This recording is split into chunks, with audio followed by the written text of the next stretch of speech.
Hey guys, I'm the one who pulls the strings, and this week's video is all about artists versus dreamers.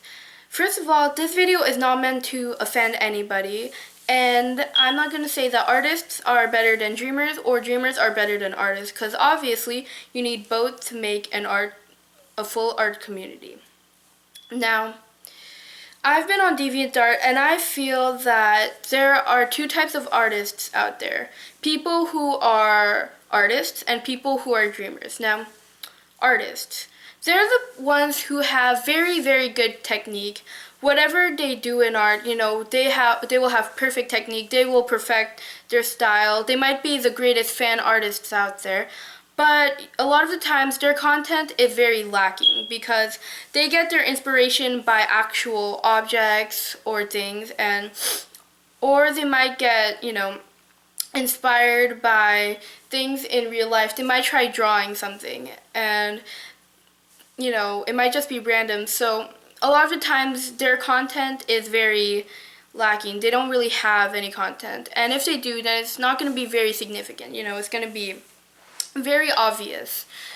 Now, for dreamers, their technique might not be as good and they might not focus on all of the elements on their style, but their content will usually be very, very good and very, very significant. But the thing with dreamers is that it's not always so obvious what they're trying to say, but when you figure it out, you'll be blown away a lot of the times, or, you'll find it to be a very significant type of meaning. Now, to kind of explain this a little bit more to you guys, I'm going to take the genre of horror. Now, horror.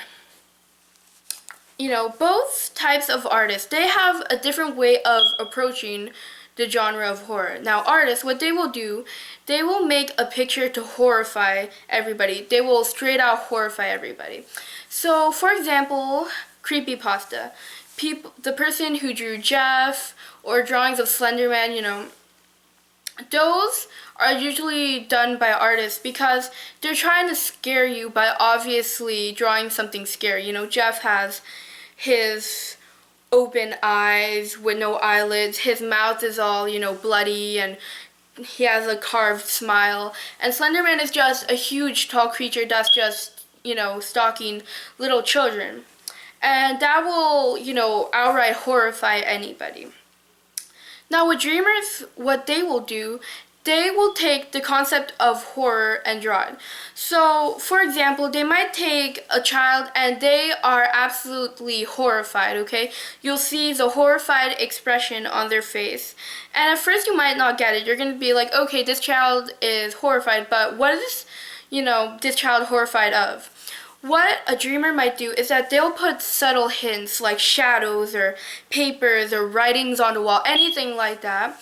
And, the horror is basically all implied. And if you figure out what the person or child is horrified, then you might be greatly disturbed. And that's kind of how artists and dreamers work.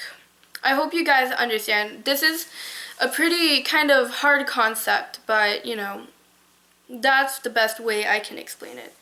And also, another good point about creepypasta, the people who write creepypasta, I think they tend to be dreamers because they don't always outright horrify everybody. At the end, there will be a surprise ending, but you have to think a little bit about it before you actually get what, the ending means. And for people who draw creepypasta or show creepypasta, I think they're the ones who are more artist-like because they're usually the ones to, draw something absolutely horrifying. So I hope you guys get this concept of artists versus dreamers. Personally, I'm a dreamer because my technique isn't that good, but my content, I focus a lot more on content. So comment below on what you think you are, and if you want to learn more about art or more aspects of art, then please subscribe. Bye!